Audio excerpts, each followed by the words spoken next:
आप कहीं दर्द है और अगर मैं वहाँ पे टच करूँ तो मेरे हाथों से एक जबरदस्त एनर्जी का फ्लो मेरे हाथों से निकलने लग जाता है। वो जितनी देर 2 मिनट 5-10 मिनट जाना है जाके अपने आप बंद हो जाता है। चारों तरफ ऊर्जा ही ऊर्जा है। जो कुछ भी आज तक हुआ और आगे भविष्य में होने वाला है, past present future everything is there in the universe, यानी कि यूनिवर्सल विजडम। तभी सर हमें कई बार लगता है डेजा वू मोमेंट्स आते हैं। हाँ जी। Every child is born with extra sensory perception, यानी कि हर बच्चा पैदा हुआ है उसके साथ। रेकी में हम कहते हैं आप नल हो, पानी आपका नहीं है, आपके थ्रू प्रवाहित हो रहा है। जब डेड टिश्यू, मरा हुआ टिश्यू भी लाइव हो सकता है रेकी से, तो कितनी बड़ी, कितना जबरदस्त एनर्जी का फोर्स है, जरा आप सोचिए। क्या रेकी को हम अतीत में या भविष्य में ट्रैवल करा सकते हैं? जॉइंट्स पेन वाली एक महिला भारती करके चेन्नई से मेरे पास आई थी। जब मैं उसको पिछले जन्म में लेके गया ना, तो पता चला कि वो पहाड़ से फिसल के गिर गई थी। तो अक्सर ये फिर अकाल मृत्यु वालों को ज्यादा तकलीफ होती होगी बाद में। अगर आपने हत्या की, आपने चोरी की, आपने खूब वासना की, मरने से पहले ना आपके अंदर एक गिल्ट फील आया। मैं तो अभी आपकी बात सुन के सोच रही हूँ, औरंगजेब पैदा हुआ होगा दोबारा? हाँ तो बिल्कुल हुआ होगा, 100% हुआ होगा। और अत्याचारी होगा, कैसा होगा? अगर कोई पूर्व जन्म में नहीं गया ना, तो वो जीवन में बिल्कुल अंधा जीवन जी रहा है वास्तव में। कि ये जो मेमोरी आपके माइंड में है ना, ये अब परमानेंटली अब आपके दिमाग से जो है गायब, खत्म हो जाएगी आज के बाद। अगर हम देखें साइंटिफिकली, तो क्या ये साइंस के किसी सिद्धांत पर आधारित है? हाँ।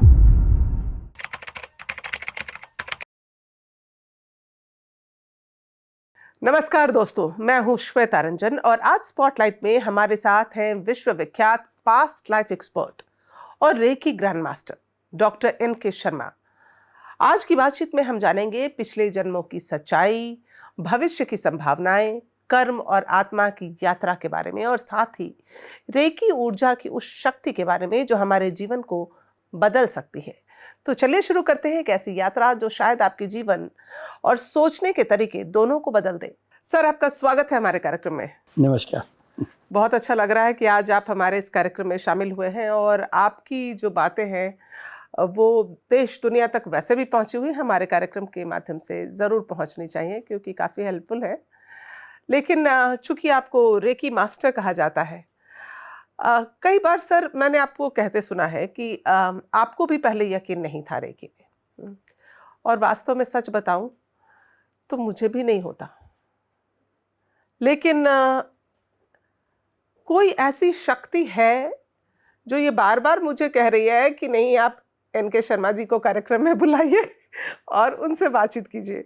तो क्या है ये शक्ति, ऊर्जा? मतलब चारों तरफ ऊर्जा ही ऊर्जा है। हाँ देखिए, पहले तो मैं भी इस सब्जेक्ट से बहुत अनजान था, और चूँकि मैं शुरू से रैशनलिस्ट मेरा मिजाज रहा है, तो मुझे किसी ने कहा कि हाथों से स्पर्श करके हम किसी को ठीक कर देते हैं। तो मैंने कहा तुम सब क्या कोई सिद्ध आदमी हो, कोई ऋषि मुनि हो जो तुम कर सकते हो? मैंने कहा, तो मैं बोला ये सब फालतू बातें, इंडिया में तो बहुत ऐसे कुछ चलता रहता होगा।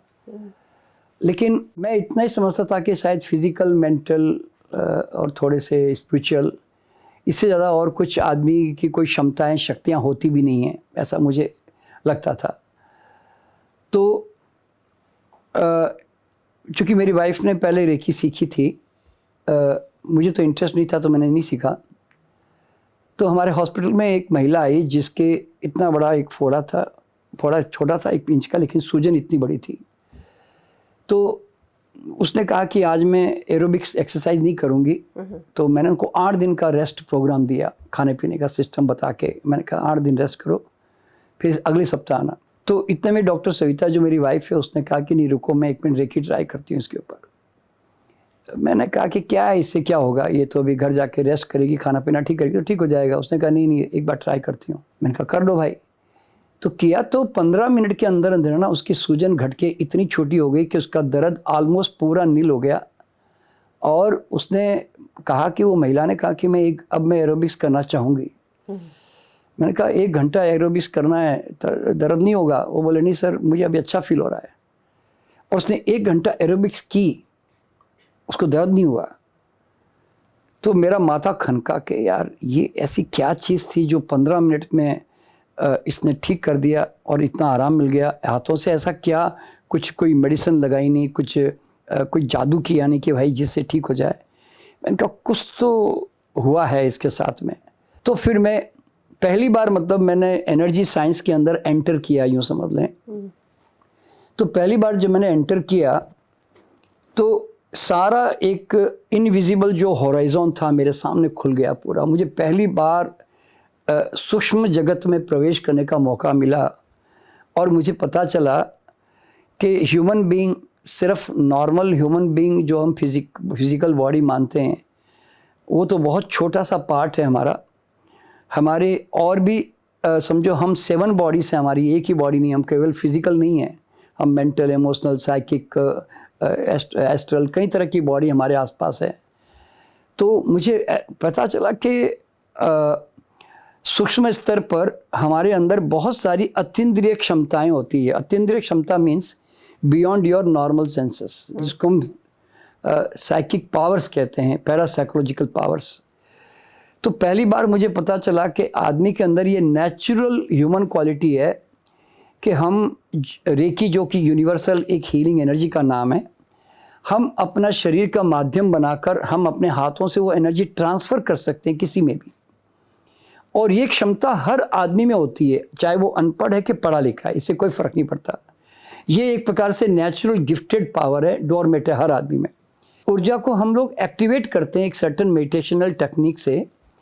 तो उसके बाद एक मतलब चक्रों पे, आभा मंडल पे काम होता है एक ध्यान के माध्यम से। तो उसके बाद कोई भी आदमी जब वो ध्यान करता है 15 मिनट का, तो उसके हाथों में एनर्जी का फ्लो बन जाता है। फिर वो कहीं पर भी किसी को भी टच करता है ना, तो उसके हाथों से अपने आप एनर्जी जाने लग जाती है। अगर कहीं तकलीफ़ है तो मान लो किसी आप कहीं दर्द है और अगर मैं वहाँ पे टच करूँ तो मेरे हाथों से एक मैग्नेटिक पुल की तरह एक ज़बरदस्त एनर्जी का फ्लो मेरे हाथों से निकलने लग जाता है और वो जितनी देर 2 मिनट 5-10 मिनट जाना है जाके अपने आप बंद हो जाता है। And you practically feel that. ये सबसे बड़ी बात है इसमें कि ऊर्जा जो है, एनर्जी जो है फ्लो हो रही है, फ्लो होती है, आपके हाथों से फ्लो होती है और जितनी जाकर बंद हो जाती है तो आपका हाथ ठंडा हो जाता है तुरंत। वो सेंसेशन जो आ रही थी वो बंद हो जाती है। तो इसमें तो इंटेंट का भी बहुत रोल रहता होगा। नहीं, इंटेंशन का नहीं है। देखिए मैं एग्जांपल देता हूँ। आपने प्यार के मारे आपने अपने बच्चे के ऊपर हाथ रखा होगा, आपने दोस्त के साथ में कंधे पे हाथ रखा होगा, है ना, आपने किसी को आशीर्वाद भी दिया होगा, लेकिन आपने कभी भी महसूस नहीं किया होगा कि आपके हाथों से कुछ शक हो रहा है। समझे ना? तो इसलिए वो इंटेंशन या प्लेसेबो वो भी नहीं है इसके अंदर। इससे ये प्रैक्टिकली आप फील करते हैं उसको। जैसे कि मैंने बताया कि मैं तो खुद रैशनलिस्ट आदमी हूँ, तो मैं तो इन चीज़ों पे विश्वास नहीं करता था। तो जब मैंने खुद इसको सीखा और मैंने भी किसी को हीलिंग की और मेरे हाथों से भी जब एनर्जी का फ्लो गया, तो मैं हैरान हो गया कि यार कमाल की बात है, हमारे हाथ इतने शक्तिशाली, यानी कि हमारे हाथ जगन्नाथ है, मैं यूँ कह सकता हूँ। और ये कोई मामूली एनर्जी भी नहीं है। ये कौन सी एनर्जी मालूम है? आप जब रात को सोते हैं और सुबह उठते हैं तो आप कैसे आप एनर्जी अर्न करते हो? हमारी बॉडी रिपेयर होती है। नहीं तो कहाँ से? नहीं रिपेयर नहीं, वो एनर्जी रिसीव कहाँ से करती है? देखिए एनर्जी चार्जिंग का सिद्धांत क्या है कि आपने कहीं 2 पिन प्लग लगाया तो फिर आपकी बॉडी चार्ज हुई, पर आप तो सो गए, आप तो सीधे जाके पड़ गए पलंग पे, तो फिर चार्ज हुई कहाँ से? ये सोचने की बात है ना। और आप सुबह उठे 5-6 घंटे के बाद आप कहते हैं हाँ जी अब मेरी चार्ज हो गया जी वापस। तो भैया हुए कहाँ से? कैसे हुए? तो वो हमारे बॉडी में 2 मेन एनर्जी के सेंटर्स हैं। एक है चक्र जिसको हम 7 चक्र कहते हैं, एक है ऑरा जिसको आभा मंडल कहते हैं, ठीक है ना। तो यहाँ से हमारे जैसे हमारे चक्र जो होता है ना, वो चक्र बोलते भी इसीलिए कि वो स्पाइरल की तरफ घूमते हैं।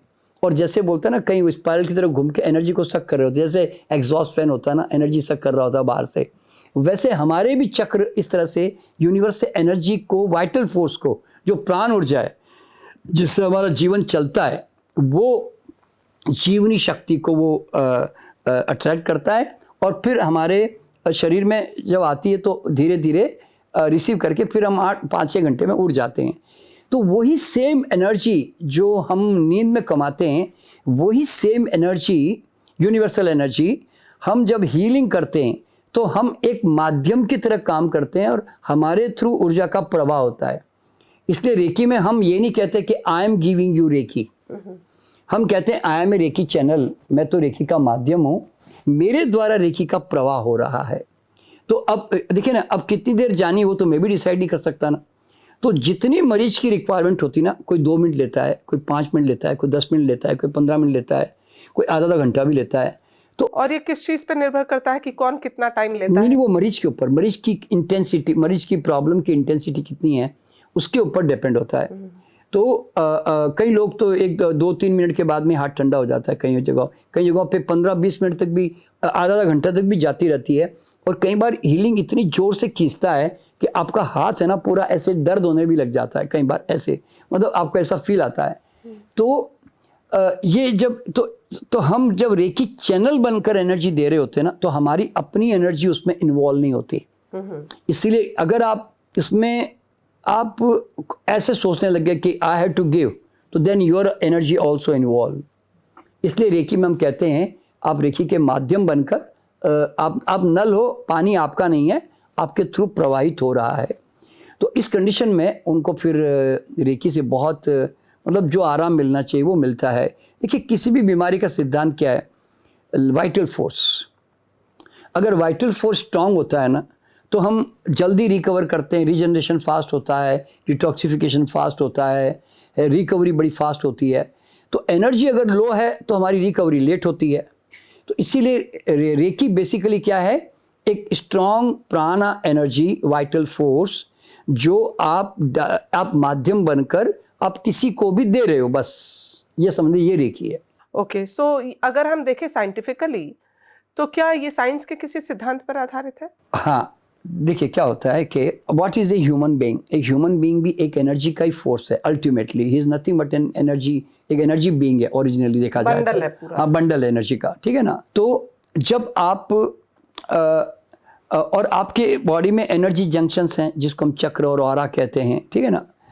तो जब आप किसी को एनर्जी देते हो ना, देखिए मैंने जैसे कि बताया कि मैं खुद थोड़ा साइंटिफिक मिजाज के कारण मैं रेकी में बहुत जल्दी नहीं आया। मैं साल भर तक इस पर बहुत काम करता रहा।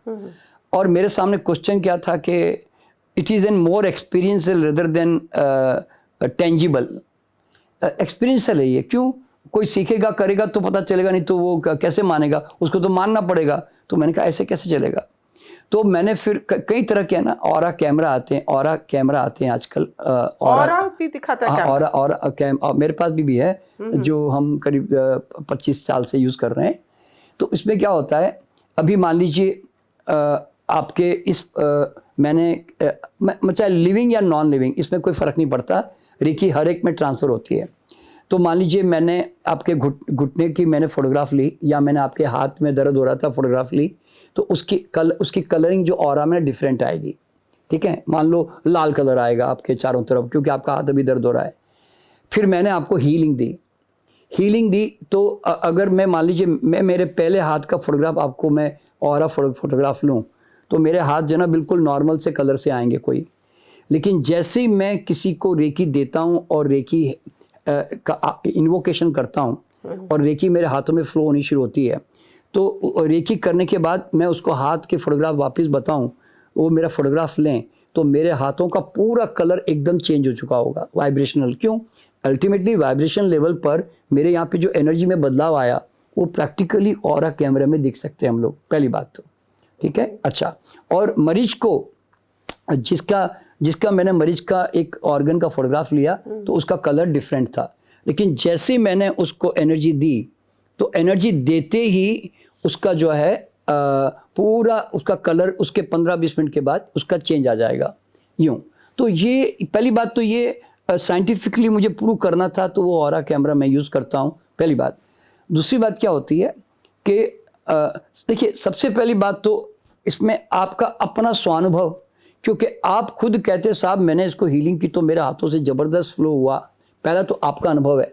फिर मरीज का अनुभव ये होता है कि मैं आया तो बहुत दर्द था जी, जैसे मैंने वो महिला का बताया, फिर वो कहता है कि भाई मुझे बिल्कुल आराम आ गया जी। तो ये 3 चीज़ें मिलाकर जो है हम उसको मतलब प्रूव कर सकते हैं कि वास्तव में ये एनर्जी एग्जिस्ट करती है, यूँ समझ रहे हैं। और सबसे बड़ी बात क्या मालूम है कि देखिए, पहली बात तो आज पूरे विश्व भर में करोड़ों लोग सीख चुके हैं, बहुत बड़े बड़े इंस्टीट्यूशन, मतलब मास्टर्स भी बहुत सारे हैं, हज़ारों मास्टर्स हैं। और अगर आप गूगल में जाके टाइप करोगे ना रेकी इन हॉस्पिटल, तो 800 हॉस्पिटल्स इन द वर्ल्ड उसमें रेकी का प्रयोग हो रहा है। अब हाँ, ऑल इंडिया मेडिकल इंस्टीट्यूट में मेरा भी जो है प्रोजेक्ट जो है ऑलरेडी ऑन है, वहाँ पे भी बात चल रही है। तो वो लोग भी, डायरेक्टर लोग जो हैं वहाँ पे रेकी को यूज़ करना चाहते हैं।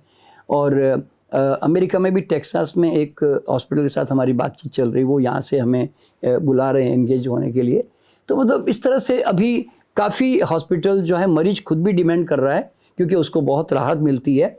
और इसको complementary medicine as a palliative therapy, palliative का मतलब है कि भाई उसको मरीज को बहुत आराम मिलता है उससे।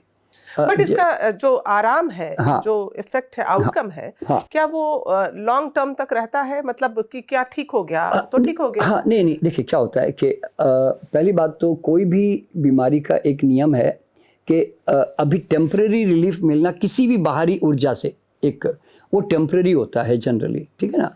और अगर कंटिन्यूसली अगर देखिए छोटा मोटा प्रॉब्लम था तब तो एक ही बार में ठीक हो गया, क्योंकि वो तो बाद में फिर प्रॉब्लम आई नहीं। लेकिन अगर अब जैसे एक महिला का मैंने फोड़े की बात की, तो उसने हमने हीलिंग की, उसको आराम मिल गया, सूजन निकल गई। पर अगर वो वापस टांग को ज़्यादा यूज़ कर रही है, खाने पीने में गड़बड़ कर रही है, वो फोड़ा जिस कारण से हुआ वो कारण मेंटेन कर रही है, तो 15 दिन महीने में दोबारा फोड़ा आ जाएगा, फिर सूजन आ जाएगी उसको। तो कभी भी देखिए, परमानेंट क्योर का मतलब होता है permanent removal of the cause. तो ये पॉसिबल है रेकी से? 100%। देखिए रेकी सिर्फ हैंड्स ऑन हीलिंग ही नहीं है, मतलब किसी भी बीमारी का बेसिक जो रिक्वायरमेंट है ना, वो है वाइटल फोर्स। कि कोई बीमारी जल्दी रिकवर कब करेगी? जब वाइटलिटी बॉडी की स्ट्रांग होगी। मेरी आँखों में मेरी आँखों में बहुत तकलीफ़ है, मेरे ग्लूकोमा हो गया है, मोतिया हो गया है मान लो, और अगर मैं, क्योंकि वहाँ सर्कुलेशन नहीं पहुँच रहा है और टॉक्सिक रिटेंशन हो रहा है वहाँ पे, ठीक है। अगर मैं रेकी करूं और एनर्जी लेवल मेरे सेल का बढ़ गया, तो वो धीरे धीरे जो अनवांटेड जो चीज़ें वहाँ से रिलीज करने लग जाता है। मेरी किडनी में स्टोन है, मैं रेगुलरली रेकी कर रहा हूँ, तो धीरे धीरे स्टोन इसलिए रुका हुआ है क्योंकि किडनी उसको फेंक नहीं पा रही है, इसलिए वो रेस्ट अंदर अपने आप को स्टोर कर रही है। तो मैं अगर एनर्जी उसकी बढ़ा दूं किडनी की, तो उसको स्टोन उठा के फेंक देगी, डिजोल्व करने की कोशिश करेगी। क्यों?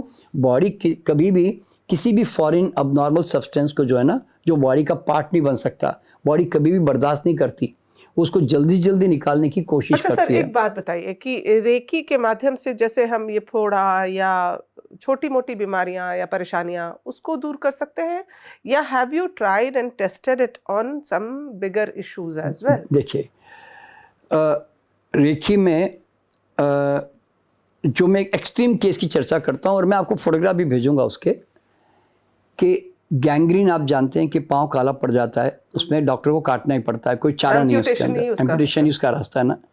लेकिन 45 डेज की हीलिंग से वो पूरा काला पाँव पूरी तरह वापस नॉर्मल हो गया विद इन 45 डेज। ट्राई किया आपने? ट्राई किया, फोटोग्राफ्स हैं, मैं फोटोग्राफ भेजूंगा मैं आपको। तो देखिए मैंने बताया ना कि मैं खुद भी, जब तक वो बोलते हैं ना कि मुझे विश्वास नहीं होता, मैं काम नहीं करता, मेरे विद्यार्थी भी, उनके भी परिवारों में जब गैंग्रीन हुआ ना, तो उन्होंने भी अपने माता पिता जो इसको हुआ उसको ठीक कर दिया 1-2 महीने में लगाकर, तो उनके भी पाँव जो सड़े मतलब काले हो गए थे वो नॉर्मल हो गए वापस। तो मैंने ये देखा कि जब डेड टिश्यू, मरा हुआ टिश्यू भी लाइव हो सकता है रेकी से, तो कितना ज़बरदस्त एनर्जी का फोर्स है, जरा आप सोचिए। देखिए कोमा में चला गया कोई व्यक्ति तो वापस लौट के नहीं आता, मतलब आने में देर लगती है, तो उस समय कोई चीज़ उसको काम नहीं करती, क्योंकि ना न्यूट्रिशन, ना माइंड, ना मेडिकेशन। तो उस समय एक ही चीज़ सटल लेवल पर उसकी बॉडी में जा सकती है, वो है रेकी। और कोमा में से कई लोग बाहर निकले हैं इसमें से। जैसे क्लॉटिंग है, मैं आपको उसके वीडियोस भेजूंगा। जैसे क्लॉटिंग हो गई मेरी, तो क्लॉटिंग हो गई तो मेरा फेशियल पैरालिसिस, बॉडी पैरालिसिस कुछ भी हो सकती है। जो स्ट्रोक हो गया ना, जैसे माइंड में ऐसे ब्रेन स्ट्रोक हुआ, तो मेरे स्टूडेंट जो रेकी जानते हैं उन्होंने तुरंत रेकी करनी शुरू कर दी। और तो हॉस्पिटल में जब तक वो गए ना, तो उस समय डॉक्टर ने फिर उसको देख के बताया कि आपका जो स्ट्रोक है वो तो पूरा क्लियर हो गया, मतलब वापस। जबकि वो उस समय मतलब 24 आवर वो बेंगलोर से बम्बई गया, मतलब लीलावती, वहाँ पे कोई लीलावती हॉस्पिटल है वहाँ पे ये दिखाने के लिए। तो उस समय डॉक्टर ने कहा कि क्योंकि बेंगलोर में तो उसको जैसे ही डॉक्टर के पास, लोकल डॉक्टर के पास गया, उसने कहा आपको ब्रेन स्ट्रोक हो गया है और आपको पैरालिसिस हो गया है, मतलब उसका चेहरा थोड़ा टेढ़ा हो गया था और उसके हाथ पांव एक लेफ्ट साइड काम नहीं कर रहा था। तो उसने रेकी करनी शुरू कर दी पूरे ट्रेन में मुंबई पहुंचने तक। जब वो हॉस्पिटल पहुंचा और डॉक्टर ने जब MRI किया तो उसने कहा कि नहीं, आपका तो काफ़ी क्लोटिंग डिजोल्व हो गया है। तो इमीडिएट इमरजेंसी में ना इतना जल्दी दुनिया की कोई ताकत डिजोल्व नहीं कर सकती। एक बात बताइए सर कि क्या हम डिस्टेंट हीलिंग कर सकते हैं? हाँ, क्योंकि मैंने जैसे रेकी कि में मैंने ये सुना है हाँ कि हाँ जी, देखिए रेकी में क्या है कि सिर्फ रेकी जो है ना, ये एक परम योग में महायोग कहता हूँ। क्यों मालूम है? रेकी में एंटर करने के बाद मुझे पहली बार पता चला कि ह्यूमन बीइंग जो है उसके अंदर टेलीपैथिक क्वालिटी भी है। टेलीपैथिक क्वालिटी का मतलब ये कि जो जानवरों में भी होती है, मुझे ये मतलब सब समझ में आने लगा कि एवरी बीइंग, चाहे एनिमल हो के ह्यूमन बीइंग हो, they are all born with extra sensory perception. यानी कि वो उनके पास ऐसी एक्स्ट्रा सेंसरी सेंसस होती है कि they can transfer their energy and thought and emotion anywhere in the universe. देखिए फिजिकल लेवल पर हम दूर दूर हैं सब, लेकिन सटल लेवल पर हम सब एक ही जगह पर है। यानी कि पहली बार क्वांटम एंटेंगलमेंट या क्वांटम इसको कह सकते हैं हम लोग कि क्वांटम फील्ड, कि जिसमें हर चीज़ यहाँ पर ही है और हम हर जगह पर है। तो एक सेकंड में अगर मैं मान लो कि अमेरिका यहाँ से मान लो 12-15 हज़ार किलोमीटर दूर है, तो मैं यहाँ बैठकर जब मैं उसके बारे में सोचता हूँ कि मुझे इसको हीलिंग देनी है, तो ये प्रैक्टिकली सब लोग जो भी रेकी में आते हैं वो अनुभव करते हैं कि मैंने सोचा नहीं, मान लो मेरी सिस्टर है, उसको तकलीफ हो रही है, मैंने जैसी सिस्टर का सोचा और मैं उसको हाथ यूँ कर रहा हूँ, एक सेकंड में, फ्रिक्शन ऑफ सेकंड में मेरे हाथों से एनर्जी का फ्लो स्टार्ट हो जाता है तुरंत। इसका मतलब है कि मेरे थिंक करते ही मेरे थॉट लेवल पर मैं उसकी एनर्जी के साथ कनेक्ट हो चुका हूँ, उसके एनर्जी फील्ड में जा चुका हूँ मैं। और मैं जब यहाँ से हीलिंग करता हूँ तो मुझे प्रैक्टिकली अपने हाथों से एनर्जी का फ्लो जाते हुए महसूस होता है उसके पास, और फिर 2 मिनट 10 मिनट जितनी देर जानी है जाकर ऑटोमेटिकली फिर बंद हो जाती है। तो पहली बार समझ में आया कि हम, यानी कि यूनिवर्सल लेवल पर हम सब आपस में कनेक्टेड है। और ये सब तो जानते हैं कि thought travel faster than the light speed. तो हमारी जो एनर्जी की सबसे बड़ी ताकत क्या है कि हम एक सेकंड में ब्रह्मांड में कहीं पर भी कनेक्ट हो सकते हैं टेलीपैथिकली, और हम अपने माइंड का मैसेज भी भेज सकते हैं। देखिए सिर्फ हीलिंग ही पार्ट नहीं है, हीलिंग के अलावा आप जब टेलीपैथिकली कनेक्ट होते हो ना, तो if you want to pass on some positive thought to him, अगर आप एक पॉजिटिव थॉट उसको प्रोजेक्ट करना चाहते हो, तो कि भाई आप अच्छे हो, आप ऐसे हो, आप शांत हो, आप हैरान हो जाएंगे कि रेगुलर उसके ऑरा में वो थॉट प्रोजेक्शन करने से suddenly one day he will feel, तो उसको अंदर से ऐसा फील आता है कि मैं अब ऐसा सोचूं। क्यों? देखिए जो चीज़ ऑरा में आ जाती है ना, तो वो हमारे सबकॉन्शियस में सबसे पहले जाती है और उसके थ्रू हमारे अंदर उसकी फीलिंग इंटरनल आने लग जाती है। तो रेकी के माध्यम से ना हम कहीं पर भी किसी भी एनर्जी फील्ड से कनेक्ट कर सकते हैं और हम उसके माइंड में परिवर्तन ला सकते हैं। अगर ज़्यादा नेगेटिव आदमी है तो it takes very long time. क्यों? उसकी इतनी स्ट्रॉन्ग समझो कि हैबिट है, कंडीशनिंग है। तो इस कारण तो बाकी तो नॉर्मल, अभी मान लो कि आपने अभी सिस्टर को कहा कि तुझे मेरे साथ घूमने चलना है, अब वो सिस्टर मना कर रही कि मैं नहीं चलूँगी जी आपके साथ घूमने, मेरे को टाइम नहीं है। तो आप उसकी माइंड की हीलिंग कर रहे हो कि भाई आप चल रही हो मेरे साथ, तो आप देखोगे कि सडनली नेक्स्ट डे फ़ोन आ रहा है कि अच्छा चलो ठीक, मैं चलती हूँ। तो ये छोटे मोटे जो ऐसे होते हैं, ये तो सम्मोहन जैसा हुआ। हाँ, ये सम्मोहन नहीं है। देखिए क्या होता है, ये आप एक सर्टन एनर्जी फील्ड में जाकर है ना, एक थॉट प्रोजेक्शन उसके माइंड में कर रहे हो, इसको सम्मोहन नहीं कहते। सम्मोहन में क्या होता है कि आपने उसको हिप्नोटाइज करके ट्रांस में लेके चले गए, फिर आपने उसको माइंड को प्रोजेक्शन कुछ बोला, तो वो सम्मोहन है। ये सम्मोहन नहीं है, ये एक प्रकार का कम्युनिकेशन है, टेलीपैथिक कम्युनिकेशन है कि which we are not doing. और ये इतना ही नहीं है, ये जानवरों के साथ में भी होती है। जानवर भी आपस में टेलीपैथिक कम्युनिकेशन करते हैं, और इवन आप अपने जानवरों के साथ भी कम्युनिकेशन कर सकते हो। अगर आप गूगल में जाके सर्च करोगे ना कि टेलीपैथिक कम्युनिकेशन विथ एनिमल्स, तो आप छिपकली के साथ बात कर सकते हो, आपको कौवों के साथ बात कर सकते हो, आप जानवरों के साथ बात कर सकते हो, मतलब you have such a great power. तो इसलिए मैं रेखी को यूनिवर्सल और महायोग क्यों कहता हूँ, इट कनेक्ट विथ एवरीथिंग, वो हर चीज के साथ जोड़ता है। लेकिन आपकी बातों को सुन के मुझे सर ऐसा लग रहा है जैसे इंसान को फिर इन ताकतों का एहसास ही नहीं हुआ अब तक। हाँ, तो देखिए मैंने आपको क्या बताया कि जब मैं 20 साल में नेचुरोपैथिक हॉस्पिटल चलाता रहा, तो मैं ऐसा समझता था कि भाई खान पान, मेडिटेशन, योगा, प्राणायाम और रेस्ट, मतलब अच्छी हवा, धूप, नेचुरल लाइफ, इसके अलावा और क्या होता है जी। इसके सिवा मेरे दिमाग में भी नहीं था कि कुछ होता है। लेकिन जब मैं एक क्षेत्र में घुसा तो मुझे पहली बार पता चला कि एक human being normal human being नहीं है, वो ईश्वर का सेकंड अवतार ही है, एक प्रकार से समझ लो। इतनी उसके अंदर परामानसिक क्षमताएं हैं कि जिसको रिकॉग्निशन न करने के कारण वो असहाय होकर, हेल्पलेस होकर दुनिया में जी रहा है। He is the biggest creator, he is the biggest problem solver. वो मतलब एंड वो कुछ भी मैनिफेस्ट कर सकता है संसार में, इतनी ताकत है उसके अंदर।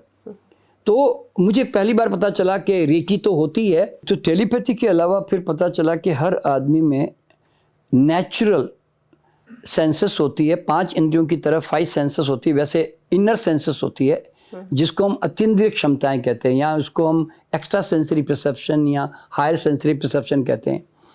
उसमें क्या होता है कि your body is a such A intuitive fact, इतना ज़बरदस्त इंट्यूशन है आपके अंदर। इंट्यूशन का मतलब है कि there is an universal wisdom, जो कुछ भी आज तक हुआ और आगे भविष्य में होने वाला है, past present future, everything is there in the universe, यानी कि यूनिवर्सल विजडम। मुझे तो लगता है शायद तभी सर हमें कई बार लगता है डेजा वू मोमेंट्स आते हैं। हाँ जी, हाँ जी। या कई बार हमें लगता है कि ये तो मैं सुबह सोच रहा था। हाँ, तो देखिए, तो क्या होता है कि सर्टनली योर बॉडी है ना get connected to those vibration और यू स्टार्ट फीलिंग दैट, जिसको गट फीलिंग भी बोलते हैं कई लोग, है ना। तो इंट्यूशन आपने देखा होगा, आपको कई बार ऐसा महसूस होता है कि यार ये मुझे पहले मैं देख चुका हूँ, ये जैसे डेजावू का आपने, और यानी तो आपको प्रिकॉग्निशन हो चुका था पहले कि यार ये आदमी इसकी बाहर जा रहा है, ये कहीं गिर न जाए, कहीं एक्सीडेंट होना है, ऐसे। तो वो आपको फीलिंग आ रही है अंदर से। तो कई बार सपने में भी हमें फीलिंग आती है। क्यों आती है? क्योंकि हमारी चेतना ना एक सर्टन वर्ल्ड में जुड़ जाती है। तो यूनिवर्सल विजडम में क्या सब कुछ मौजूद है। तो इंट्यूशन कौन यूज़ करते हैं? साइंटिस्ट लोग। देखिए, आपने कभी नोट किया होगा, साइंटिस्ट लोगों ने कभी भी जानबूझ करके आविष्कार नहीं किया, वो हो जाता है, वो सडनली घटित हुआ एंड दे जंप्ड। सेब गिरा। हाँ, वो बोला, हाँ, तो बोले सडनली दे जंप्ड। तो यूरेका जैसे हुआ। तो इट केम नेचुरली। क्यों? वो क्या होता है कि देखिए, आइंस्टीन का भी, अगर आप अल्बर्ट आइंस्टीन का ये कहना है कि इंट्यूशन इज एवरीथिंग, जिसको हम अवॉइड कर जाते हैं कई बार, क्योंकि intuition is a universal guidance और विजडम, जो हमें कई बार हमें महसूस होता है, पर हम उसको टाल जाते हैं, हम उसको, क्योंकि आदत नहीं हमारी, ठीक है ना। तो अब देखिए, बड़े बड़े राइटर्स, कवि, संगीतकार, चित्रकार, आपने देखा होगा, ये कई बार जब कोई चीज़ बनाते हैं ना, ये क्या कहते हैं मालूम है? पता नहीं कैसे बन गया, ऊपर से आया सब कुछ।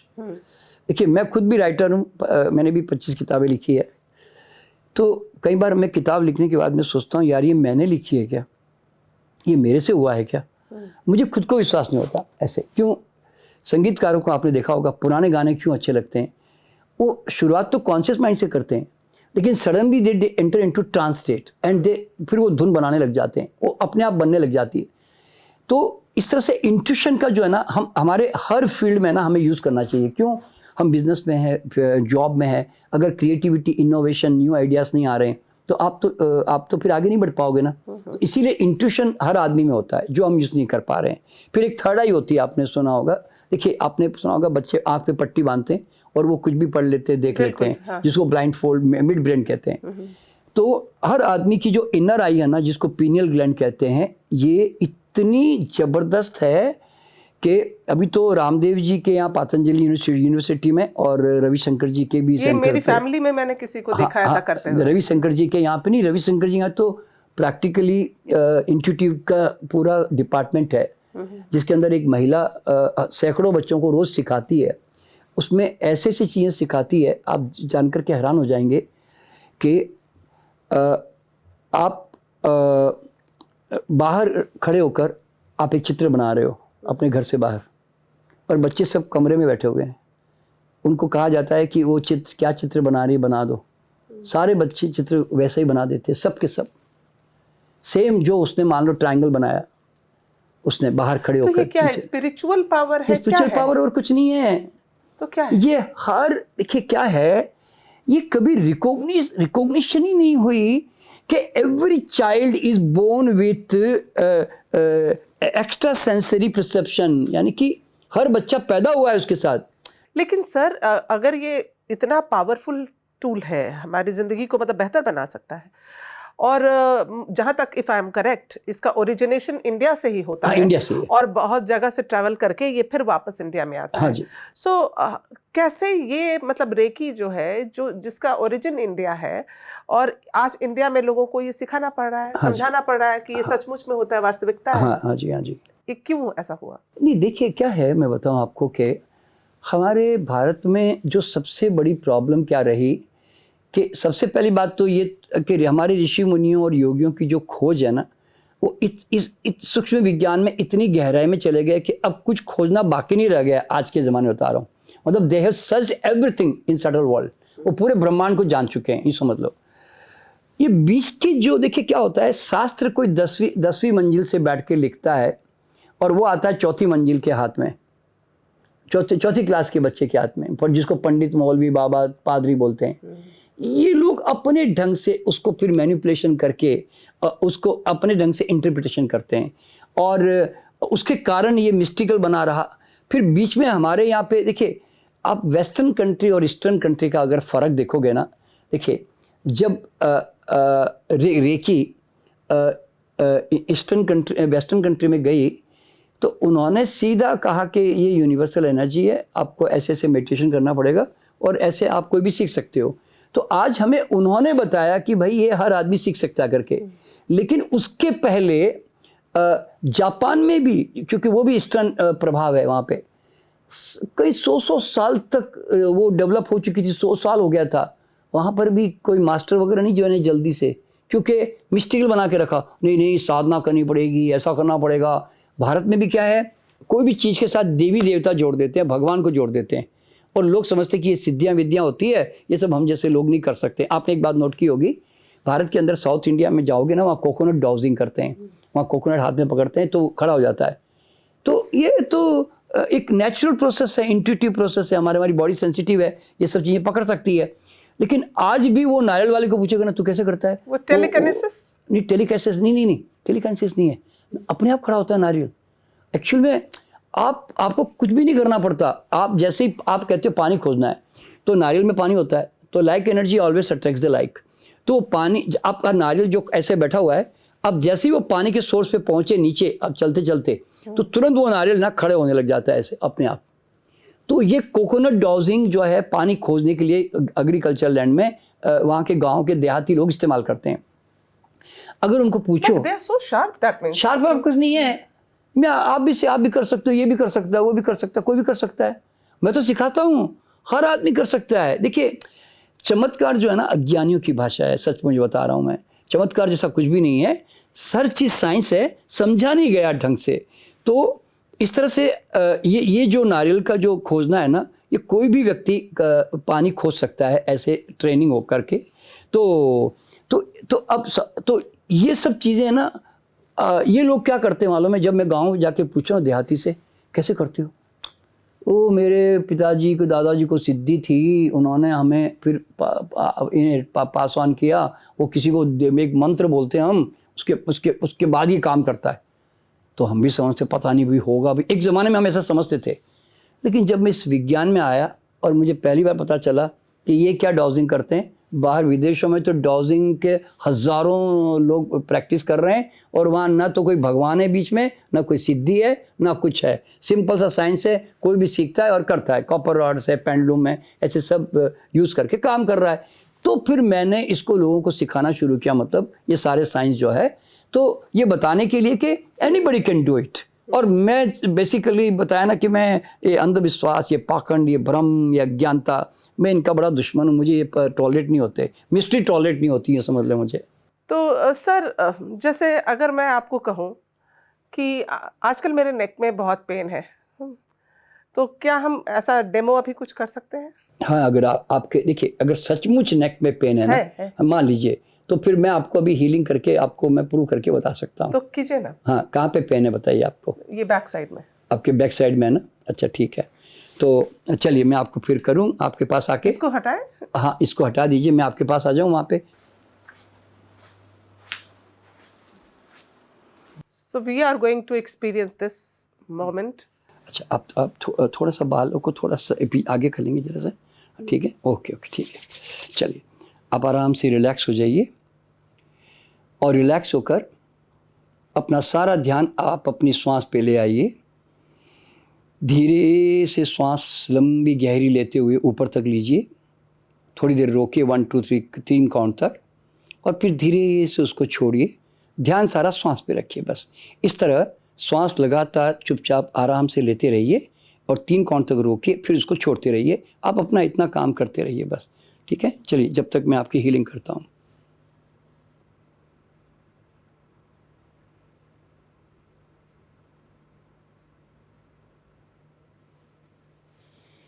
आपका पेन अभी काफ़ी कम हो चुका है, मेरे हाथ बता रहे हैं।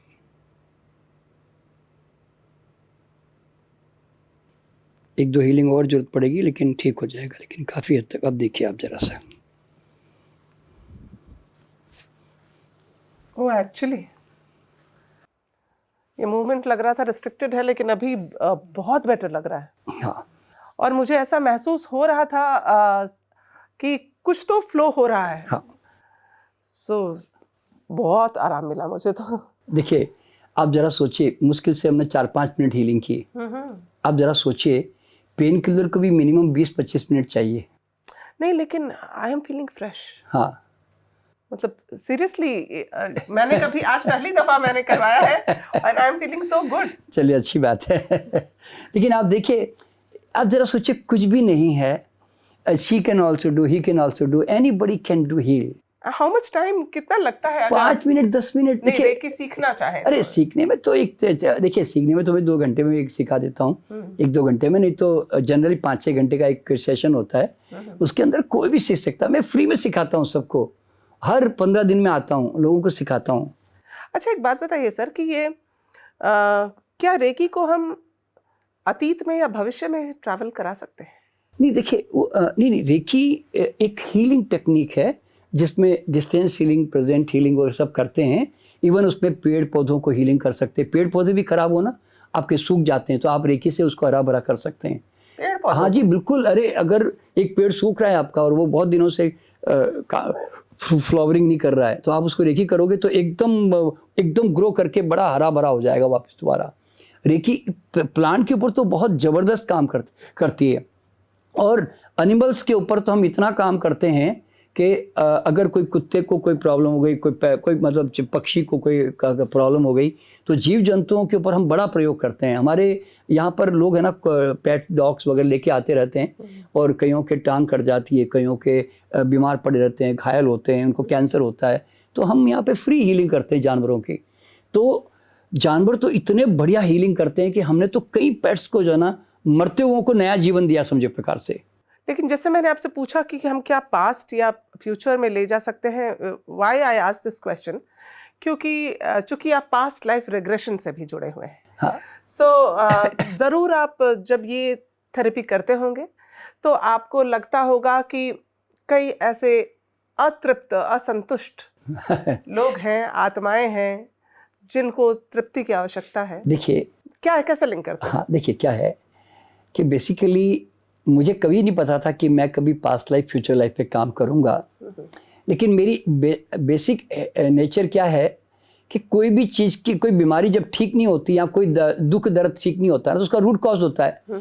तो मुझे रूट कॉज पहचानने के लिए मुझे इस थेरेपी में जाना पड़ा, क्योंकि मैंने देखा कि सब कुछ खान पान अच्छा कर लिया, लाइफस्टाइल अच्छी कर दी, माइंड भी अच्छी पॉजिटिव कर दिया, और एनवायरमेंटल भी ठीक कर दिया, वास्तु भी ठीक कर दिया, बोलते ना, सब कुछ ठीक कर दिया, लेकिन फिर भी वही बीमारी वहीं की वहीं है। तो उसका रूट कॉज कहाँ है, फिर क्यों ठीक नहीं हो रहा है, ऐसे होते हैं ना। तो फिर पास्ट लाइफ के ऊपर काम करने का फिर वो शुरुआत हुई मेरी, और बाद में मुझे पता चला कि हमारे बहुत सारे कॉजेज जो है ना, रूट कॉज हमारे पास्ट लाइफ से भी कनेक्टेड होते हैं। कोई ऐसा केस जिसने आपको चकित कर दिया हो? नहीं, देखिए, मेरी शुरुआत जो हुई एक जो एक जॉइंट्स पेन वाली एक महिला भारती करके चेन्नई से मेरे पास आई थी, तो उसके पूरी बॉडी में जॉइंट्स पेन थे। तो उसके वैसे उसकी जब हिस्ट्री पूछी तो उसने अपने परिवार के बारे में बताया कि वो अपने सासू से भी थोड़ी तंग है, मतलब वो उतना खुश नहीं है। तो मैंने समझा कि शायद ये मेंटली डिप्रेस्ड है, सप्रेस्ड है इमोशनली, तो उसके कारण इसके जॉइंट्स पेन हो रहे होंगे, ऐसे मैंने सोचा। तो मैंने उसको खान पान वगैरह बताया और उसको छोड़ दिया, लेकिन उससे उसको आराम नहीं मिला। तो बाकी वो उसके हस्बैंड, उसने कहा कि अब वो घर, अब सासू वगैरह भी उनको समझाया मैंने, तो वो सब नॉर्मल हो गया। मैंने कहा उसके बावजूद भी ठीक नहीं हुई। तो उसी ने कहा कि सर कहीं मेरा पूर्व जन्म का कर्म तो नहीं है, तो मुझे एक बार पूर्व जन्म में लेके जाओ। तो मैंने कहा ठीक है भाई, चलो लेके जाता हूँ। वो जब मैं उसको पिछले जन्म में लेके गया ना, तो पता चला कि वो पहाड़ से फिसल के गिर गई थी। तो गिरते है ना, उसके सारे जॉइंट्स जो बोलते हैं ऐसे ऐसे ऐसे ऐसे गिरते गिरते चोट खाते खाते वो नीचे गिरी ना, बहुत सारे अंगों पे। तो उसके कारण वो उसी समय फिर मर भी गई। तो सटल लेवल पर है ना, वो जो चोट वाली जो हीलिंग जो एनर्जी वो वहीं पर रह गई उसकी। तो जब मैंने उसको रिलीव किया, देखिए पास्ट लाइफ का एक नियम क्या है, if you relive the experience then you are relieved. तो जैसे मैंने उसको वापस वो एक्सपीरियंस करवाया, और करवा कर उसके बाद में उसको रीलाइव करके वापस उसको तो कैसे उसको पहाड़ पे लेके गए? नहीं, वापस मैंने उसको कहा, उसने कहा कि मैं पहाड़ पे खड़ी थी, मैं कहीं जा रही थी, तो वहाँ से अचानक कीचड़ में मेरा पाँव फिसला और मैं नीचे गिर गई। तो मैंने उसको वापस वो एक्सपीरियंस फिर से करवाया उसके माइंड में, और उसका फिर एक एक उसका डिटेलिंग पूछा। तो वो डिटेलिंग पूछने के बाद में उसकी डेथ कैसी हुई, कितनी देर के बाद हुई, फिर उसके बाद क्या हुआ, लोगों ने क्या किया, ऐसे। तो उसके बाद हम क्या करते हैं कि हम उसके सबकॉन्शियस माइंड में ये इम्प्रिंट है, तो एक तो रियलाइव करने से वो तो काफ़ी हद तक ख़त्म हो जाता है, लेकिन हम फिर भी सबकॉन्शियस में क्या डालते हैं कि ये जो मेमोरी आपके माइंड में है ना, ये अब परमानेंटली अब आपके दिमाग से जो है गायब, ख़त्म हो जाएगी आज के बाद। तो जब वो लौट के आते हैं ना, तो उसके बाद ये मेमोरी में उसके नहीं रहता, ठीक है ना। तो एक्चुअल में जब वो लौट कर के आई ना, और मैंने उसको पूछा कि भाई अब तुम्हारे जॉइंट्स पेन कैसे हैं, देखो ज़रा। तो उसने कहा सर बिल्कुल नहीं है, बिल्कुल ठीक महसूस कर रही हूँ। तो मैंने सोचा शायद साइकोलॉजिकल हो भाई, या मैंने रिलैक्सेशन करवा के मैं लेके गया हूँ तो रिलैक्सेशन का प्रभाव हो। तो मैंने कहा कोई बात नहीं, तुम अभी होटल जाओगे तो मुझे बाद में बताना कि कल कैसा रहा। तो नेक्स्ट डे मैंने फिर फ़ोन किया, तो कहते सर अभी तक तो पेन नहीं आया। फिर उसके बाद वो चली गई, तो मैंने 1 महीने के बाद फिर दोबारा कोई बात हुई मेरी, तो फिर फ़ोन किया, तो उसने बताया कि सर पेन तो अभी तक तो आया नहीं, मैं बिल्कुल नॉर्मल हूँ। हमारी कई बीमारियों की जड़ें कई बार पास्ट लाइफ से भी कनेक्टेड होती है, पर सारी बीमारियों का ना समझ के चले लोग, ये पर कई बीमारियों की जड़ें वहाँ पर होती है। अब जैसे एक लड़का मेरे पास कोई इरफान खान करके आया था, उसको है ना, उसको सर दर्द बहुत होता था उसका। तो उसका सर दर्द वैसे कुछ भी हीलिंग करने से भी थोड़े दिन बाद ठीक होता था, फिर वापस आ जाता था। तो उसने भी यही कहा कि सर पास्ट लाइफ में ले जानो सर मेरे को, ऐसे उसने बोला। तो मैंने कहा चलो भाई लेके गया। तो पता चला कि किसी ने, वो किसान था और दूसरे किसान ने ना उसको कुल्हाड़ी मार दी थी सर पे, उसको यहाँ पे। तो कुल्हाड़ी मारने से उसी समय सर पड़ गया और वो मर गया। तो जैसे ही मैंने वो इंसिडेंट्स उसको याद करवाया और उसके माइंड से मैंने उसको रूट आउट किया उसको, उसके बाद जब लौट के आया तो फिर वो दर्द वापस आया ही नहीं, फिर कभी पलट के भी। इसी तरह एक और ऐसे बहुत सारे केसेस हैं, पर मैं थोड़ा लोगों के लिए बताना चाहता हूँ कि अभी एक जयपुर में एक महिला थी, वो उसके कमर का ऐसा दर्द था कि उसको, लेकिन वो आई थी पास्ट लाइफ में जाने के लिए। तो मैंने उसको बोला कि आपको सोना पड़ेगा सीधा। तो उसने बोला नहीं सर, मैं सीधा कभी नहीं सोई आज तक, मैं हमेशा ऐसे तकिया लगाकर मैं ऐसे एल शेप में सोती हूँ। तो मैंने कहा क्यों? बोले कि नहीं मेरी कमर में बहुत दर्द है और डॉक्टर ने कहा कि आपको सीधा नहीं सोना है। तो मैंने कहा चलो कोई बात नहीं। तो मैंने बोला ऐसे ही लेके जाता हूँ। तो मैं उसको ऐसे एल शेप में लटा के लेके गया आराम से तकिए पे। तो पिछले जन्म में वो घोड़े से गिरकर मरी थी। तो उसके गिरते कमर पे चोट लगी थी उसकी। तो जैसे वो चोट मैंने वो वहाँ पे उसको रिलाइव करके अनुभव करवाया, उसके बाद मैंने उसके माइंड से मैंने रूट आउट किया। तो मैंने उसी समय उसको सजेस्ट भी कर दिया कि अब तुम्हारी कमर जो है अब इस प्रॉब्लम से मुक्त हो चुकी है, तो अब तुम सीधी सो सकती हो। तो वो उसी ट्रांस अवस्था में जब वो थी तब वो सीधी सो गई, और सीधी सोने के बाद में मैं फिर उसको सारा और भी जो दिखाना था दिखाया। जब वो लौट करके आई तो वो अपने आप को देखकर हैरान हो गई कि यार मैं सीधी तो कभी सोई नहीं इतने सालों में, ये अचानक कैसे सो गई। तो इस तरह की घटनाएं जब घटती है ना, तो फिर मुझे लगता है कि ये तो खैर बीमारी की बात हुई, लेकिन मेजरली तो बीमारी से ज़्यादा जीवन में जो गलत लोग मिलते हैं, गलत दुख मिलता है, गलत पैसे नहीं होते लाइफ में, उनके कारण भी जानना बहुत ज़रूरी होता है एक्चुअली। सो हर कोई जा सकता है पास्ट लाइफ में? Any buddy can. देखिए, जो आदमी सपना देख सकता है ना, वो पास्ट लाइफ देख सकता है। क्यों? क्योंकि सपने में आप क्या करते हो, आप ट्रांस स्टेट भी तो जाते हो ना, एक अलग डायमेंशंस में जाते हो ना, और आपको कई चीज़ें सपनों में अनुभव होती है। तो वहाँ पर क्या कोई ड्राइवर नहीं है आपका, इसलिए वहाँ पर आप रैंडमली कुछ भी देख रहे होते हो।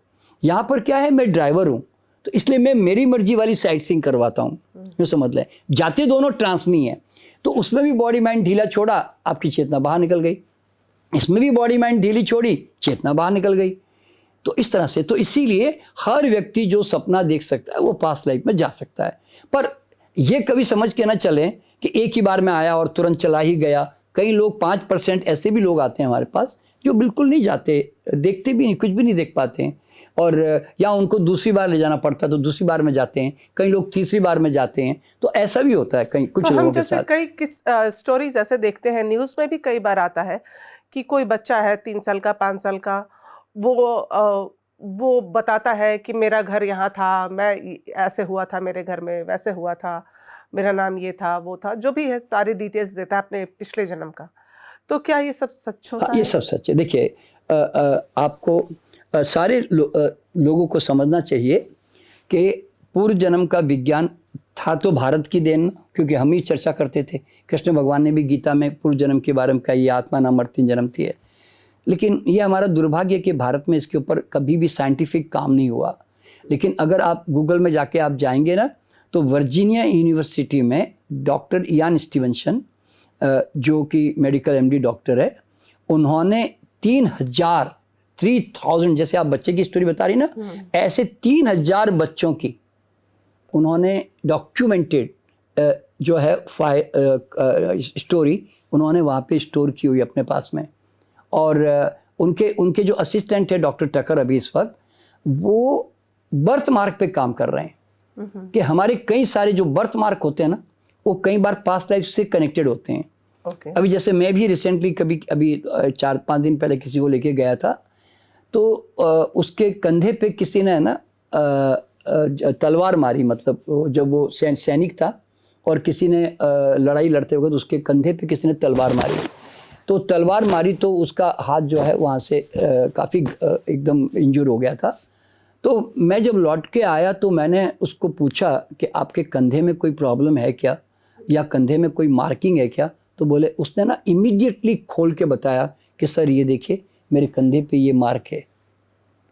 तो ऐसे कई बार मेरे पास केस आ जाते हैं कि जिसमें ना बर्थ मार्क होते हैं। मैं तो खैर बर्थ मार्क पे इतना डिटेल में काम नहीं किया, लेकिन बाहर वर्जीनिया यूनिवर्सिटी में इसके ऊपर बहुत ज़बरदस्त काम हो रहा है। मैंने बचपन में सुना था हाँ, कि जैसे हमारे शरीर पर कहीं कोई गहरा निशान होता है तो पिछले जन्म हाँ, का। नहीं, वो जो बुजुर्ग होते थे घर के, वो हम पूछा करते थे ये क्यों है। हाँ, तो कहते थे कि जब बच्चा जन्म नहीं लेना चाहता कि नहीं मुझे इस घर में नहीं जाना, मुझे नहीं जन्म लेना, तो भगवान जी सोटा मार के भेजते थे। तो वो उसका निशान होता नहीं, वो तो जैसे मेरी भी मम्मी बोलती थी, मैं मम्मी को पूछता था ये बरसात क्यों होती है, तो वो बोलते भगवान ऊपर से रो रहे हैं बोले।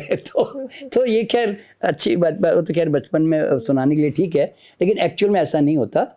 बर्थ मार्क हमेशा पास्ट लाइफ में हमारे साथ जो दुर्घटनाएं होती है ना, मतलब कोई हत्याएं होती है, कोई मर्डर होता है, कोई हमें मारता है, तो उसके निशान हमारे बॉडी पे होते हैं।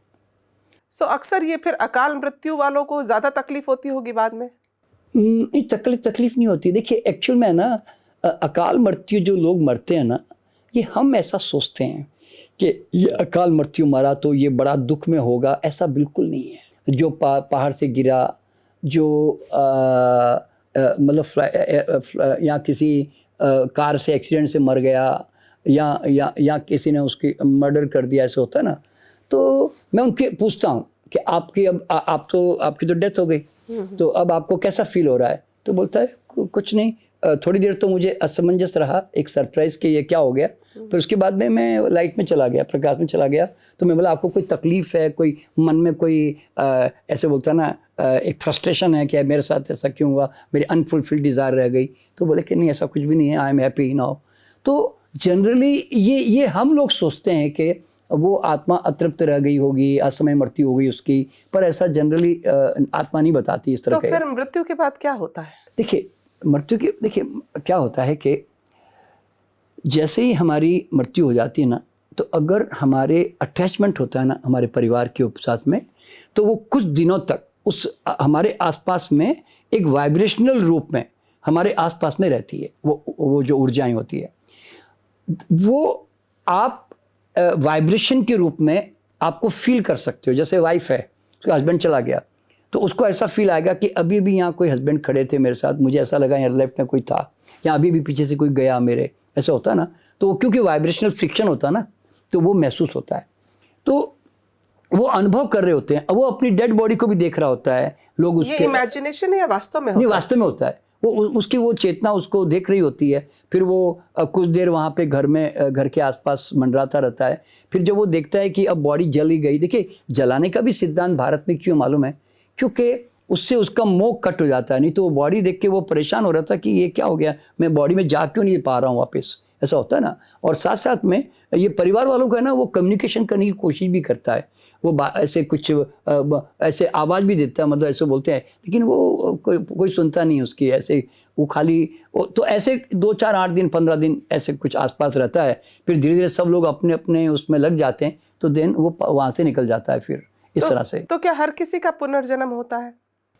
हर किसी का। देखो क्या होता है कि सिर्फ जो एनलाइटेंड मास्टर्स हो जाते हैं ना, जो कि बुद्ध महावीर जैसे लोग होते हैं, तो ये इनकी मर्जी से इनका जन्म होगा, क्योंकि इन्होंने ऐसे संस्कार कमाने बंद ही कर दिए कि जिससे कोई जन्म होने का कारण बचे, ऐसा बोलते हैं ना। तो इसलिए क्योंकि बिना संस्कार के आपका जन्म लेने का कोई पर्पज़ ही नहीं ना। क्यों? किसी के साथ भी आपका बंधन ही नहीं है, कोई कार्मिक इश्यू नहीं है, कोई वासना नहीं रह गई, कोई अटैचमेंट नहीं रह गया, कोई ईगो नहीं रह गया। तो अब जन्म ले तो ले कहाँ, किसके पास ले, कहाँ लें, समझे ना। तो इसलिए इनको कहते हैं परम मुक्ति हो गई, मोक्ष की प्राप्त कर ली। अब अगर संसार के कल्याण के लिए अगर इनको जन्म लेना है तो वो कभी भी ले सकते हैं। जैसे ओशो के बारे में कहा जाता है कि उन्होंने 700 साल के बाद उन्होंने जन्म लिया ऐसे। तो इसी तरह अब हो सकता है कि समय आने पर ऐसा एक पता नहीं इस तरह की मतलब कहावत है शास्त्रों में कि 2500 साल में एक युग परिवर्तन होता है। तो शायद जब बोलते हैं ना कि जब एक वो पाप का घड़ा जैसे भरेगा, तो वो एक पॉजिटिव एनर्जी का रेज होगी उस समय, और वो आके इसको ठीक करके जाएगी, मतलब दुनिया को इस तरह से। तो और कुदरत का नियम है कि जब भी नेगेटिविटी बढ़ती जाती है ना और एक सैचुरेशन पॉइंट पे आती है, तो उसका ऑपोजिट फोर्स जरूर क्रिएट होता है इस तरह से। तो वो एक मुझे लगता है वो नेचर की साइकिल है वो। इसीलिए तो कृष्ण ने गीता में कहा ना कि यदा यदा ही धर्मस्य ग्लानिर्भवति भारत, कि जब जब धर्म की हानि होगी, यानी कि लोग नियम के विरुद्ध जाने लगेंगे, नियम धर्म का मतलब, तो मैं तब तक हे अर्जुन मैं अवतरित होता हूँ परित्राणाय साधूनाम विनाशाय च दुष्कृताम, यानी कि जो अच्छे लोगों को बचाने के लिए, परित्राणाय साधूनाम विनाशाय च दुष्कृताम, जो दुष्कर्म कर रहे हैं, मैं उनको नाश करने के लिए आता हूँ, हर युग में आता हूँ मैं। तो ये जो गीता में कृष्ण ने कहा, ये बिल्कुल वही साइकिल चलती है एक्चुअली। और कृष्ण का तो खैर वो तो कोई कहने की बात ही नहीं, वो तो उन्होंने बिल्कुल जो लाइफ की जो ट्रुथ है वही उन्होंने सामने ला के रखी है। तो जैसे अगर कोई पास्ट लाइफ में जाता है और वो महसूस करता है कि वो कोई चोर, उचक्का, लुटेरा, डकैत, कुछ ऐसा है जिसने कोई पाप किया हो, कोई नेगेटिव पर्सन रहा हो, अपराध किया हो, उसका असर तो इस जन्म में ज़रूर छाप होती होगी। नहीं सुधार सकते हैं? हाँ, नहीं सुधारने की जरूरत नहीं होती। मैं आपको एग्जांपल देता हूँ। देखिए, अगर आपने हत्या की, आपने चोरी की, आपने खूब वासना की, लेकिन आपके अंदर मरने से पहले है ना, आपके अंदर एक गिल्ट फील आया कि मैंने लोगों का पैसा बहुत लूटा, मैंने अच्छा काम नहीं किया, मैंने लोगों की चोरी की, अच्छा काम नहीं किया, तो मुझे इसके बजाय कुछ और अच्छा पॉजिटिव काम करना चाहिए, ये भाव आता है ना, तो जब वो पैदा होता है ना, तो आप देखोगे कि वो खूब लोगों की सेवा कर रहा है, वो गुरुद्वारे में जा रहा है, वो मंदिर में जाके हेल्प कर रहा है। आपको लगता है यार इसको क्या शौक है, क्यों करता है ऐसे, हैं? जबकि आपको लगा मेरे घर में तो ऐसा कोई करता भी नहीं है, इसको क्या शौक है। तो वो गलत नहीं है। क्यों? कारण क्या है कि उसके अंदर है ना, वो मरते वक्त वो भाव था कि मैंने बहुत गलत किया तो मुझे अब अच्छा करना चाहिए। तो इसलिए वो पैदा होते ही वो भाव है ना, आगे उसका आगे बढ़ता है फिर उसका यूँ। इसलिए ज़रूरी नहीं है कि जो पिछले जन्म में गलत कर्म किया, अगर गलत कर्म करके उसने किसी को तकलीफ पहुंचाई, हाई ली, किसी का श्राप उसने ले लिया, तो फिर अगर मतलब किसी को तकलीफ बहुत दी, अत्याचार बहुत किया ना, तो उन सब की आत्मा पे उसका असर है, उसके बारे में। तो इस जन्म में उसके आसपास में वैसे टेढ़े मेढ़े लोग आएंगे उसके जीवन में। मैं तो अभी आपकी बात सुन के सोच रही हूँ, औरंगजेब पैदा हुआ होगा दोबारा? हाँ, तो बिल्कुल हुआ होगा, 100% हुआ होगा। और अत्याचारी होगा, कैसा होगा? नहीं, अत्याचारी देखिए क्या होता है कि मैंने कहा ना कि मरते वक्त उसकी भाव दशा क्या थी, उसके आधार पर ऐसा होता है वास्तव में। देखिए, आपने कभी नोट किया होगा कि जब शराबी बाप होता है ना, तो उसका बेटा शराबी बहुत कम होता है। इसका कारण क्या मालूम है? क्योंकि वो बाप के अत्याचार को, दुख को देख चुका होता है। तो उसके माइंड में क्या आता है, भगवान मैं तो कभी ऐसा, मैं तो ना पीऊँ ना मैं करूँ। तो वो ऑटोमेटिक है ना, उसका ऑपोजिट रिएक्शन उसके अंदर पनपने लगता है। तो इसी तरह क्या होता है कि जब किसी चीज़ को भोग लेता है ना, तो वो उससे मुक्त होकर फिर वो अच्छे कर्मों में जाने के लिए उसके अंदर प्रेरणा आती है किसी भी मरते वक्त जन्म में। तो वो इस जन्म में आकर फिर है ना, वो कितना भी गलत कर्म करके आया, इस जन्म में वो अच्छा काम ही करेगा जनरली, ऐसा होता है। मुझे तो बहुत इच्छा हो रही है सर कि जिस तरह से अभी हमने एक डेमोन्स्ट्रेशन दिया रेकी का, पास्ट लाइफ का भी हो ही जाता। नहीं, पास्ट लाइफ में तो 1 घंटा 2 घंटा लगता है उसमें। जी बिल्कुल।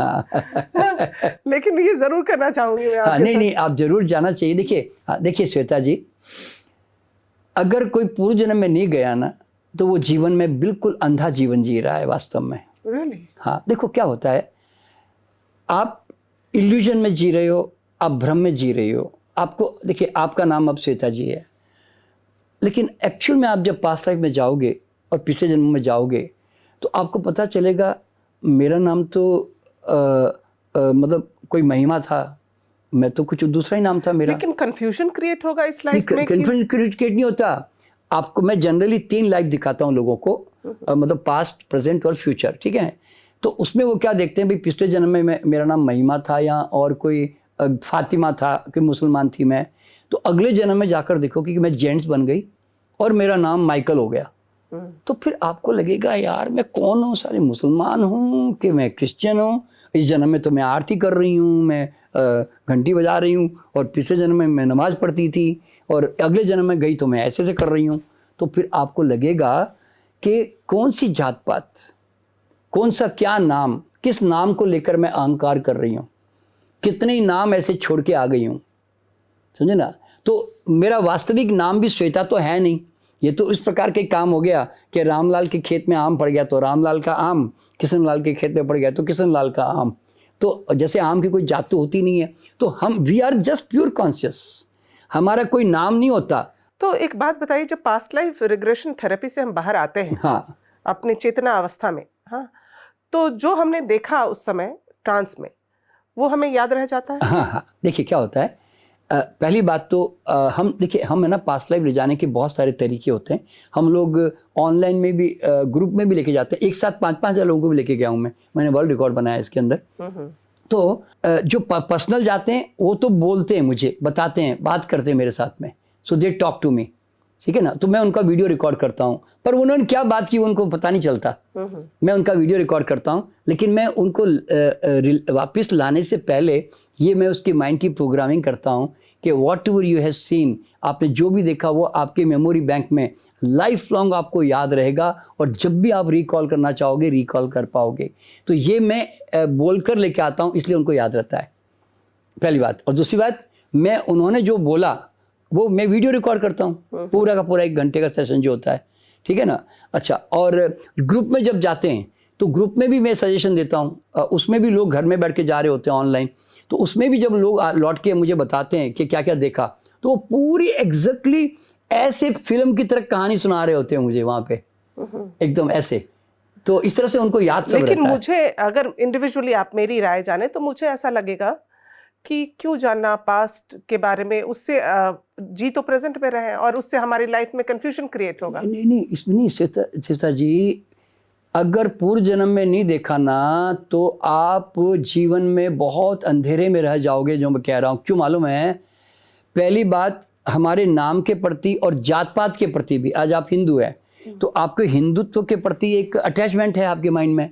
लेकिन आपको जब पता चलेगा कि यार मैं तो कभी क्रिश्चियन, कभी मुसलमान, कभी चाइनीज़, कभी अफ्रीकन, कभी कोरियन, तो आपको लगेगा यार मैं कौन सी जात की हूँ फिर वास्तव में।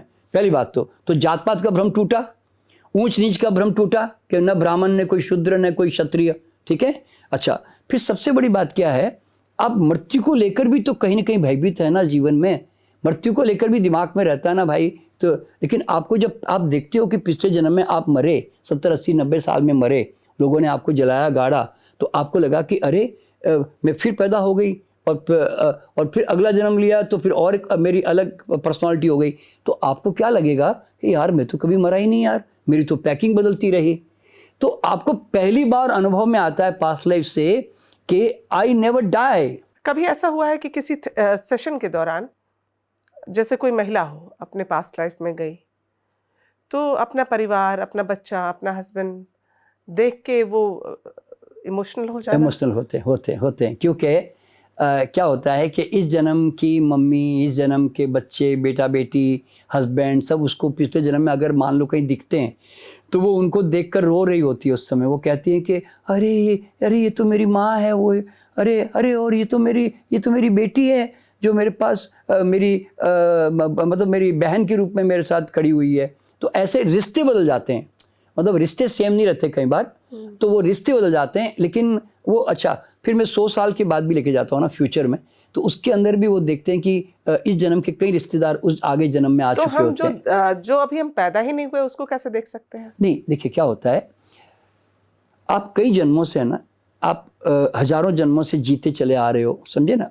तो एक हर जन्म की ईंट एक ब्लॉक है, समझो आप। तो अभी जो फिल्म चल रही है वो प्रेजेंट वाली चल रही है। नहीं, हाँ, अभी तो आप हजारों जन्मों के बाय प्रोडक्ट हो और आपका फ्यूचर कई सालों तक बन चुका है ऑलरेडी। क्योंकि देखिए ना, आप अगर इस तरफ थोड़ा सा भी गए तो इस तरफ उसकी शेडो बनेगी। आप पिछले जन्म में क्या थे और अगले जन्म में क्या बन रहा है, ये अरे बताइए। भाई, मेरा तो देखिए, मैं अपने करीब ज़्यादा नहीं 5-6 जन्म में गया हूँ मैं सिर्फ। तो बहुत 3000 साल पहले तो मैं जंगलों में वेद पढ़ाता था। वो मेरा मतलब मैं टीचर ट्रेनर ही था उस समय भी। फिर बाद में एक मंदिर का पुजारी बना, तो वो भी एक आध्यात्मिक क्षेत्र ही मिला मुझे, क्योंकि मेरा काम ही वैसा था, तो जैसा संस्कार था मेरा। फिर उसके बाद में मैं राजा के दरबार में एक वैद्य के रूप में मतलब आया, आज से कोई 1000 साल पहले। फिर बाद में उसके बाद में एक बार एक मुसलमान का जन्म मिला जिसमें मैं शायर था, क्योंकि वो भी आध्यात्मिक काइंड का जो शायर होते हैं उस तरह सा। फिर एक जन्म में मैं आया, उसमें जो अगला इमीडिएट जो मेरा पिछला जन्म है ना, वो मेरा था एक बाबा के रूप में। मेरा आश्रम था, मतलब ये अलवर, ये बांदी कुई के आसपास वो जगह थी, तो वहाँ पे मेरा आश्रम था। तो करीब 102 साल की उम्र में मेरी डेथ हुई थी उस समय, काफ़ी बूढ़े होकर। तो उसके बाद में फिर ये जन्म मिला। तो अब पिछले जन्मों का ये जो है मेरे साथ में आया, तो अब देखिए पिछले जन्मों की मेरी वासनाएं जो मैंने दबाई थी ना, जैसे मैंने खाने को दबाया, उपवास करता था, सेक्स को दबाया, मैंने धन की कामना को दबाया, तो इस जन्म में वो कामनाएं ना वापस उभर के आई। मतलब भूख, खाने पीने के चटोरा बन गया, सेक्स का भूख, ज़्यादा इंटरेस्ट आना, ये सब चीज़ें हैं ना, उसके कारण मैंने पहचान की कि वो क्यों आया। लेकिन वो एक समय आने पर ख़त्म हो गया, यानी कि उसके बाद तो अब तो 50 साल से मैं तो फलाहारी प्राणी हूँ, खाने का सब इंटरेस्ट ख़त्म हो गया। और मतलब ये देखिए, जो चीज़ को आप भोग लेते हो ना, चाहे सेक्स हो, खाना हो, उसके बाद वो आप उससे योग आ जाता है आपके अंदर, तो उन चीज़ों से मैं मुक्त हो गया। एक चीज़ जो थी ना कि मैं पिछले जन्म से, कि देखिए धन जो है ना, आप जब तक धन की पराकाष्ठा को नहीं छूते ना, तब तक आप धन से मुक्त नहीं होते। और धन की कोई पराकाष्ठा होती नहीं। आप नहीं, हाँ, देखिए अभी देखिए एग्जाम्पल देता हूँ। आपने देखा होगा हमारे 24 तीर्थंकर और जितने भी हमारे राम कृष्ण, अब जो ले लो ना, बड़े बड़े भगवान, वो सब राजा थे। और राजपाट में रहकर उनसे डिटैच होकर फिर उन्होंने जैसे बोलते हैं महावीर भगवान भी राजा थे, सब राजा थे। तो देखिए ना, आपके पास कुछ था तो छोड़ा ना, और छोड़ने के लिए भी कितना ताकत चाहिए, जरा सोचिए आप। तब तो आप एक नंगा आदमी क्या छोड़ने की बात करेगा, त्याग क्या कहेगा। तो मैंने भी जो है ना, तो वो धन की जो आकांक्षा थी, तो अगले जन्म में मैं आपको जानकर के हैरानी होगी कि मैं जहाँ इतना स्पिरिचुअल लाइफ जीते हुए आ रहा हूँ ना, तो मेरा अगला जन्म एक बहुत बड़े इंडस्ट्रियलिस्ट के रूप में है। उसमें मैं कहाँ होंगी देखिएगा। हाँ नहीं, मैं इंडस्ट्रियलिस्ट के रूप में हूँ, जैसे टाटा बिरला टाइप होते हैं। तो लेकिन फिलॉन्थ्रोपिक, यानी कि फिलॉन्थ्रोपिक टाइप का रहूँगा, मतलब मैं कुछ न कुछ समाज के लिए बहुत बड़े बड़े काम करूँगा। अच्छा, ऐसा कोई उपाय है कि मैं ये सोचूं कि नहीं, फिर मैं अगले जन्म आपकी बेटी के रूप में लूँ? देखिए क्या होता है कि जब देखिए एक दो बार के मिलने से हमारे वो ना संबंध गहरे संस्कार नहीं बनते। जब हम लंबे समय से किसी के साथ हर वक्त उसके बारे में सोचते रहते हैं, हम हर वक्त उसके साथ अटैच रहते हैं, तो वो बार बार जो आप लेयर बनाते हो ना, तो उसके कारण फिर अगला जन्म मिलता है। देखिए इवन पति पत्नी भी कई बार साथ में नहीं आते, अगर कुनकुने संबंध है ना, तो वो संबंध रिपीट ही नहीं होते वापस, क्योंकि वो कहते हैं 7 जन्मों का साथ है। हाँ, लेकिन नहीं वो नहीं है, वो 7 जन्मों का साथ सबका नहीं होता। नहीं, ये इसमें कोई शक नहीं है कि पति पत्नी 4 5 6 जन्मों में साथ चलते हैं। जैसे मेरी पत्नी है, वो मेरे 4 5 जन्मों से मेरे साथ है इस वक्त, तो क्योंकि वो हम कई जन्मों में साथ साथ रहे हैं, इसलिए सिमिलर इंटरेस्ट है। लेकिन जो हर जन्म में वो पत्नी मिलती है ऐसा नहीं मिलता। आपका प्यार गहरा होना चाहिए, अटैचमेंट होना चाहिए, तभी वो अगले जन्म में रिपीट होता है, नहीं तो रिपीट नहीं होता। इसलिए मैं कई लोगों को लेके जाता हूँ ना, पूछता हूँ उनके परिवार के बारे में, तो उनकी वहाँ पति या पत्नी वो सेम होते भी नहीं उनके। तो जैसे हम कहते हैं कि इंसान का जीवन तो बड़ी मुश्किल से हासिल होता है, और कई योनियों में पैदा होने के बाद हम इसमें इंसान के रूप में, तो क्या बार बार हम इंसान के रूप में जन्म लेते हैं? हाँ, देखिए क्या हो गया कि हम हजारों सालों से ना, हम अब जानवरों की योनियों से आना कम कर दिया। अब हम इंसान से इंसान ही बनते, क्योंकि मैं अब तक तो 46,000 अभी तक लोगों को लेके गया हूँ। उसमें अब तक 46,000 में मुझे 10 लोग ऐसे मिले जो जानवर थे, जैसे यानी कि कोई भालू था, कोई डायनासोर भी था, एक कोई भी, और एक कोई पक्षी था, कोई बंदर था, तो और कोई एक गाय थी, तो और एक कुछ चिड़िया वगैरह जैसी थी। तो ऐसे कुछ 10 लोग मुझे मिले बस अब तक, जो मतलब पिछले जन्म में जानवर उन्होंने बताया। तो बाकी नहीं तो अभी तक के अनुभव में मैंने ये देखा है कि हम जानवरों से तो नहीं आते। जानवर आते जरूर है, हमारे जानवर से ट्रांसफ़र होकर ह्यूमन बीइंग में आते हैं, पर कौन से जानवर आते हैं? जनरल जानवर नहीं आते, ध्यान रखना। डार्विन वाले नहीं, जो मानव के साथ वहाँ साथ में रहे और मानव के साथ उनका अटैचमेंट हुआ, तो उनके अंदर इमोशनल डेवलपमेंट हुआ, तो फिर वो जानवर जो है रिपीट होते हैं हमारे साथ में। जैसे अभी एक IAS ऑफिसर है, उन्होंने देखा कि पिछले जन्म में वो कुत्ते पालने के शौकीन थे, तो उन्होंने महसूस किया कि इस जन्म में, मैंने पूछा उनको कि वो आपका जो डॉगी है जो मर गया उस समय, उसको बहुत दुख हुआ था पिछले जन्म में जो मर गया था, तो मैंने पूछा कि इस जन्म में कहीं आया है कि आसपास में? मैंने ऐसे ही कैजुअली पूछ लिया, तो उसने कहा कि अरे हाँ, वो मेरे ऑफिस में जो रामचरण है, वो मेरा पियोन है, वही तो मेरा डॉगी है। तो वो उसके पास, देखो ना, उसके जॉब में उसके पास पहुंच गया, और वो इतनी केयर करता है, वो कहते हैं बिल्कुल एक पत्नी की तरह मेरी केयर करता है, इतना प्यारा है, बोले वो मेरा रामचरण। तो फिर मैं समझ गया कि कहीं ना कहीं जानवर जो है ना, जब अटैचमेंट हो जाता है ना, तो फिर वो मनुष्य योनि में भी आ जाते हैं। यूँ तो मतलब एक एवोल्यूशन होता है, डिवोल्यूशन नहीं होता है, ऐसे बोलते हैं ना, पीछे की तरफ नहीं जाते हम। क्योंकि देखो ना, एक बार आप मनुष्य बन गए तो फिर आप तो कितने लोगों से मिलोगे, कितने संस्कार निर्मित करोगे, परिवार बनाओगे, तो इतने संस्कार बनाने के बाद अब जानवर में जाने का रास्ता कहाँ बच गया? बिल्कुल। Thank you so much doctor Sharma, हमसे बातचीत करने के लिए। क्या मजेदार सेशन था, और मुझे ये लग रहा है कि ये तो एक ऐसा टॉपिक है, चलता ही जाएगा, चलता ही जाएगा। तो मेरे कहा ना, बहुत लंबा टॉपिक है। I wish I could share, we could have more time to discuss further, लेकिन अनुरोध करूंगी कि आप दोबारा आएं, क्योंकि आपके पास तो टॉपिक्स का खजाना है जिस पर आप काम करते हैं। बहुत बहुत शुक्रिया। Thank you very much.